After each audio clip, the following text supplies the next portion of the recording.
하나님께서 이스라엘 백성을 불러내신 목적은 오늘 읽지 않았지만 6절에 나와 있습니다. 너희가 내게 대하여 제사장 나라가 되며 거룩한 백성이 되리라. 이 두 가지입니다. 하나님께서 이스라엘 백성들을 택하셔서 부르신 이유는 이들로 하여금 제사장 나라가 되게 하고 거룩한 백성이 되게 합니다라는 것이 너무나도 중요합니다.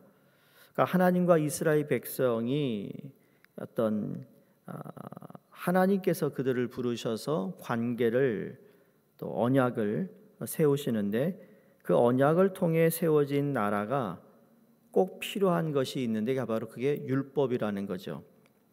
오늘 말씀은 이제 출애굽기 20장에서 하나님이 십계명을 주시기 전에 이스라엘 백성들이 십계명을 받기까지 하나님께서 준비시키고 있는 내용입니다. 그러니까 제사장 나라가 되는데 아무런 하나님의 율법 없이 그냥 제사장 나라가 될 수 없다라는 겁니다. 이걸 오늘날로 바꾸어 말하면 하나님의 거룩한 우리의 이제 자녀가 되고 또 하나님의 그 복을 우리가 받고 누리는 삶을 살아가는 데 있어서 하나님의 말씀이 없이는 그 삶을 살아가기가 참 어렵다라는 겁니다. 왜냐하면 무엇이 기준인가를 깨달아야 하는데 기준 없는 나라는 없고 기준 없는 삶은 없다라는 거예요. 그래서 오늘 본문은 이러한 율법 수령을 위해 시내 광야에 도착한 이스라엘과 시내 산으로 오르는 모세의 이야기를 기록함으로써 이스라엘의 영원한 율법인 이 십계명 수령을 위한 준비를 보여주고 있습니다. 그래서 시내 광야에 도착한 이스라엘 백성들에게 하나님은 약속하신 두 가지 그 축복이 제사장 나라와 거룩한 백성이 되게 하는 것이었어요. 여러분, 제사장 나라에 대한 이해에서부터 시작되어야 하는 이유는 제사장의 직분이 하나님과 죄인 사이에 교량의 역할을 한다는 점을 생각해 볼 때 제사장 나라라는 의미는 이스라엘이 이방인에게 하나님의 복음을 전파해야 할 사명이 부여되었다라는 것을 뜻합니다. 이렇듯 생명의 복음을 전하기 때문에 다른 민족에 대한 영적 지배권을 갖게 될 것이라는 의미의 말씀이라는 겁니다. 그리고 이스라엘이 이러한 목적에서 선택되고 구별되었기 때문에 그 자체가 바로 거룩한 백성으로 구별되었다라는 거죠. 그런데 문제는 뭐죠? 이스라엘이 하나님의 명령에 불순종하고 거역함으로 이 놀라운 축복을 상실하게 됩니다. 대신에 죽은 자들의 첫 열매로 세상 왕들의 이제 모든 통치자가 되시는 예수 그리스도께서 이제 이스라엘 백성들의 거룩한 이 나라뿐만 아니라 아브라함을 통하여 이방인에게 전해진 이 복음을 통해서 예수 그리스도를 믿는 모든 사람들, 다시 말해 교회들로 하여금 이 하나님의 율법과 하나님을 모든 열방에게 전파해야 하는 사명을 부여받았다라는 겁니다. 그 요한계시록 6장에 보면 이런 말씀이 나와요. 그 아버지 하나님을 위하여 나라와 제사장으로 만드셨던 주님의 교회라고 나옵니다. 그러니까 하나님의 나라를 위해서 거룩한 이 제사장으로 선택받은 이스라엘 백성들, 그리고 그들이 거룩한 백성으로 살아가야 함을 이미 말씀하셨는데 그 수행을 하지 못하기 때문에 이제는 오늘날의 교회를 통하여 하나님이 이 일을 지금도 진행 중에 있다라는 겁니다. 그래서 제사장 나라가 되어 세상 권세와 마귀의 세력을 깨뜨리고 그리스도와 함께 하나님 나라를 세우게 하시는데 그게 바로 오늘도 하나님은 저와 여러분 우리 교회를 통하여 그 일을 이루고 계시다라는 사실을 믿어야 된다는 겁니다. 자, 그래서 신의 산에 강림하시는 하나님을 맞이하기 위해 우리가 해야 할 준비해야 할 것이 무엇인가를 오늘 말씀을 통해 묵상하길 원합니다. 우선 하나님께서 오늘 본문에 보시면 하나님 자신을 보여주는 데 목적이 있다라는 것을 깨닫게 됩니다. 여러분, 이게 오늘 보면 하나님이 신의 산에 내가 임할 건데 경계선을 치고 나팔을 불 거야. 근데 경계선 넘어오는 사람들은 다 죽을 거니까 조심시켜라. 왜 이렇게 까다로워요? 그렇죠? 그 전지전능하신 하나님이, 아니 눈 감고도 누가 산에서 올라오는지, 누가 잘 마음에 하나님을 향한지 하나님은 아실 수 있는 분인데 왜 이렇게 구체적으로 무슨 드라마에 나오는 어떤 한 장면처럼 이렇게 하실까? 왜 그럴까요? 그게 바로 하나님이 어떠한 분이라는 것을 보여주기 위함인데, 첫 번째가 뭐냐면 모세의 권위를 세워주기 위해서 지금 이렇게 하나님이 행하고 계심을 오늘 본문에서 말씀합니다. 9절을 보시면 여호와께서 모세에게 이르시되, 그렇죠? 내가 빽빽한 구름 가운데 내게 임함은 내가 너와 말하는 것을 백성들이 듣게 하며, 감히 하나님과 모세가 이야기를 나누는 것을 비밀로 하지 않고 다 들리게 한다는 거였어요. 시내산에서 하나님과 모세가 무슨 대화를 나누는지 모든 사람들이 다 듣게 할 거다. 그러면서 뭐라고 그러죠? 백성이 또한 너를 영영이 믿게 하려 함이니라. 모세가 백성의 말을 여호와께 아뢰었으므로, 그러니까 너를 통하여서 출애굽을 시켰고, 출애굽하는 가운데 얼마나 원망과 불평이 많았는데 그럼에도 불구하고 내가 너를 여기에 세운 사람이라는 것에 대해서 사람들로 하여금 다시 한번 리마인드 시키는 그 말씀을 하고 있어요.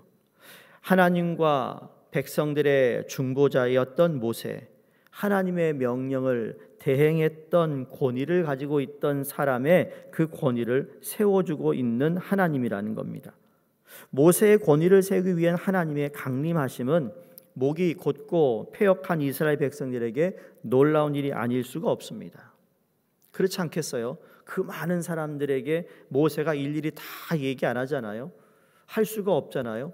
그러니까 소문에 모세가 어저께 콩으로 밥을 먹었대 그러면 그 콩이 말이에요, 무슨 콩인 줄 아세요? 나중에 다른 콩으로 바뀌어서 소문이 퍼지지 않겠어요? 그러니 모세에 대한 인지도는 아는데 정말 모세가 하나님과 우리 사이를 잘 연결해주는 중보자구나. 하나님이 모세를 저렇게 생각하셔서 모세하고 독대를 하는데 그 소리가 다 들리게 하는구나. 이게 하나님께서 어떤 교회나 아니면 지도자를 세워서 그런 역할을 하기 위하여 권위를 하나님께서 세워주고 있다라는 거죠. 이게 모세를 통해 하시고 있습니다. 두 번째로는 하나님의 주권과 역사의 강림이에요. 모든 일에 있어서 하나님께서는 하나님 스스로의 계획과 결정대로 섭리하신다는 사실을 본문에서 찾아볼 수 있습니다. 다시 말해 하나님이 모세나 이스라엘 백성들에게 3일 후에 이거 할 건데 괜찮겠니? 라고 묻지 않았다라는 거예요. 결코 사람들의 기호에 맞추어 취사 선택할 수 없는 하나님의 절대적 주권의 영역이 있다라는 것을 말씀하고 있습니다. 하나님은 소홀한 대접과 만홀히 여김을 받지 않으신다는 말씀을 생각할 때 하나님의 절대적 주권의 영역이 있다라는 사실을 우리 또한 믿어야 된다는 겁니다. 자, 그러면 이렇게 하나님이 하신 이유는 뭔가? 백성들을 준비시키기 위해서입니다. 첫 번째 그 준비가 기다림입니다. 기다림. 하나님의 강림하심은 즉시 나타나지 않았습니다. 사흘 후에 그렇게 될 거라고 말씀하시는데 백성들은 한동안 기다림의 순간을 갖지 않으면 아니 되었다라는 거죠. 기다림의 순간은 조급한 사람들에게는 초조와 지루함의 순간이 되지만 그렇지 않고 신중하고 경건한 사람들에게는 항상 최상의 영접을 할 수 있는 좋은 시간이라는 사실을 우리가 명심해야 됩니다. 집에 손님이 오시는데 직장을 일로 너무 늦게 끝나가지고 마음에 준비하고 집에 준비해 놓은 식사 재료가 있는데 그걸 제대로 그 시간대에 맞춰서 끓여야 되는데 끓이지 못해가지고 여러분 발을 동동 굴리는 그런 일들이 간혹 있지 않아요? 어떤 건 시간이 돼야만 먹을 수 있는 음식이 있잖아요. 시간이 꽉 차야만 이게 준비가 되는 일들이 있어요. 쉽게 말하면 지금이야 밥솥이 좋지만 옛날 어른들이 그런 얘기 많이 하셨잖아요. 아이고 밥이 좀 덜 됐네. 예? 뜸이 안 돼가지고 밥이 쌀밥을 먹는 일들이 옛날에 종종 있었잖아요. 그 보면 시간이 된다는 것, 채워진다는 것, 기다린다는 것, 이게 나쁜 것만은 아니라는 거죠. 근데 하나님은 정확하게 우리가 기다려야 할 시간을 알고 계시다라는 분이에요. 우리가 그걸 알지 못해서 초조하고 두려워하고 발을 동동 굴릴 뿐이지, 그러나 충분한 준비는 여러분 주님을 영접하는 최상의 조건이 된다는 사실을 우리가 잊어서는 안 된다는 겁니다. 우리 또한 다시 오실 예수님을 기다리고 있습니다. 그 기다림이란 두 가지잖아요. 죽어서 예수를 뵙든지 아니면 내가 살아있는 동안 재림해서 예수님을 만나든지 둘 중에 하나예요. 그러나 만나는 건 똑같아요. 그러나 그 기다림 가운데, 그분을 만나는 기다림 가운데 우리가 어떻게 살아야 하느냐는 내 몫이라는 거예요. 복음서에서 5 지혜로운 처녀와 5 어리석은 처녀 비유를 아시잖아요. 10명 모두 신랑을 기다리고 있었습니다. 모두 등불에 기름을 채워놓고 밤새 기다리고 있었습니다. 그런데 똑같아요. 신랑이 언제 올지 아무도 모릅니다. 근데 신랑이 올 때까지 기다리는 여인 가운데 등불에 기름을 더 여유 있게 준비한 여인이에요. 그 여인은 신랑을 만나 잔치에 들어갔지만 준비하지 못한 여인은 문이 닫혀 들어갈 수가 없었다라는 비유입니다. 이게 뭐예요? 다시 오시는데 너희는 준비되어 있느냐라는 거예요. 두 번째, 오늘 성경 보면 기다림의 준비와 똑같은 정말 무게 있는 말씀을 하시는데 바로 정결함의 준비입니다. 마태복음 5장 8절에 예수님이 산상수훈 설교하시면서 마음이 정결한 자는 복이 있나니 저희가 하나님을 볼 것이며, 예수님이 하신 말씀이지만 지금 사흘 후에 하나님께서 이제 모세에게 십계명을 내려주는 어떤 그 시간에 모세뿐만 아니라 모든 백성들이 성결하라라고 하나님이 명령을 내리십니다. 오늘 준비하는 조건 가운데 가장 중요한 건 이 정결, 오늘 본문에서 성결이라고 했는데 곧 죄로부터 떠나서 자신을 성결케 하는 일입니다. 어찌 보면 이제 사순절에 들어서서 예수님이 가신 그 길, 마지막 길을 우리가 쫓아가는 이 40일 동안 우리는 예수 그리스도를 맞이하고 그분의 고난과 영광의 부활에 동참하기 위해서 우리 모두가 성결하는 삶을 살아야 되는 의미도 여기에 담겨져 있습니다. 하나님께서 모세에게 직접 지시하셨다는 데서 그 중요성을 더 입증할 수 있습니다. 성결이라는 것, 정결한 건 외적인 모양의 성결뿐만 아니라 마음 깊은 곳에서 우러나오는 뉘우침의 회개로 의롭게 살려는 새로운 어떤 참된 각오의 모습이 되기도 하기 때문입니다. 이스라엘 백성들이 애굽을 나온 며칠 후부터 그들은 불순종의 고개를 들어 모세와 하나님을 원망해 왔어요. 본문의 말씀은 이러한 불순종의 죄를 떠나 순종의 길을 걸으라는 말씀입니다. 이 말씀은 번번이 하나님의 말씀에 불순종하게 하고 또 하나님의 말씀을 소홀히 여기게 하며 하나님을 만홀히 여기게 하는 인간의 소욕을 털어버리고 오직 하나님을 경외하는 신앙으로 돌아오라라는 말씀도 됩니다. 그뿐만 아니라 이제 그들의 속에 항상 잔재하여 있는 세상의 유혹에 대하여 사로잡혀 있는 마음을 정결하고 신실한 신앙으로 새롭게 무장을 하라는 말씀도 되는 것입니다. 왜냐하면 세상을 향한 유혹의 마음은 언제 어느 때를 막론하고 모두 하나님을 대적하는 무서운 결과를 가지고 오기 때문입니다. 하나님께서 가까이 계신다는 사실이 준비되지 못한 죄인들에게는 무서운 심판을 의미하지만 준비된 성도들에게는 영광의 아름다움이 될 줄로 믿습니다.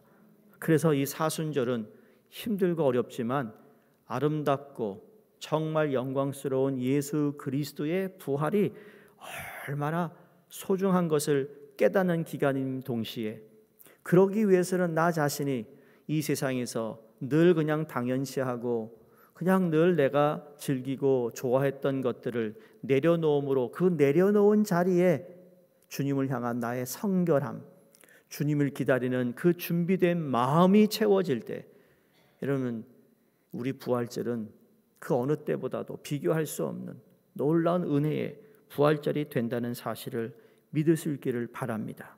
이 영원한 영광의 아름다움을 마음껏 누리기 위하여 잘 준비함으로 말미암아 하나님께서 우리 모두를 위하여 베푸시는, 우리를 영접하시는 자리에 우리 모두 동참하여 하나님이 우리에게 주시는 그 놀라운 축복을 누릴 수 있기를 주 이름으로 축원드립니다.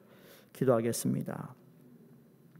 거룩하신 하나님, 모세 당시 이스라엘 백성들이 시내산에 임재하신 하나님께서 정하신 경계를 넘어 가까이 하나님께 나아갈 수 없었지만, 오늘 우리는 예수 그리스도의 십자가의 피로 말미암아 그 모든 경계를 넘어 하나님께 가까이 나갈 수 있음에 감사를 드립니다. 시내산에 임재하셨던 그 하나님, 오늘도 우리와 함께 하시고 그 하나님의 거룩하신 영이 우리 안에 함께 하시기에 그토록 거룩하신 하나님을 우리의 삶의 이유와 목적으로 삼아 성령님 안에서 홀로 우리 하나님과 함께 살아가는 우리 모두가 되게 하여 주시옵소서. 하나님 감사합니다. 우리로 하여금 거룩한 백성으로 불러주시고 또 우리를 제사장의 거룩한 제사장의 직분을 허락해 주셔서 예수 그리스도의 이름을 전할 수 있는 저에게 주신 특권을 하나님 소홀히 하지 않게 하시고 최선을 다하여 예수 그리스도를 전파하며 특별히 사순절 기간 주님을 더 묵상하는 저희 모두에게 각별한 은혜와 하나님의 은총으로 함께하여 주시옵소서. 감사드리옵고 예수 그리스도 이름으로 기도드리옵나이다. 아멘. 우리 합심해서 기도합니다. 키르기스탄의 정춘섭 김문희 선교사님, 방글라데시의 다스제라드 리스파 선교사님, 알바니아의 최조영 홍정희 선교사님 위해서 기도해 주시고요. 이제 우리 40일 목적이 이끄는 삶을 이제 시작하여서 우리 성도님들이 책을 읽는 것과 예배와 구역 모임에 참 하나님의 크신 섭리와 뜻이 이루어지도록 하여 주시옵소서. 함께 기도하겠습니다. 할렐루야. 하나님 아버지 감사합니다.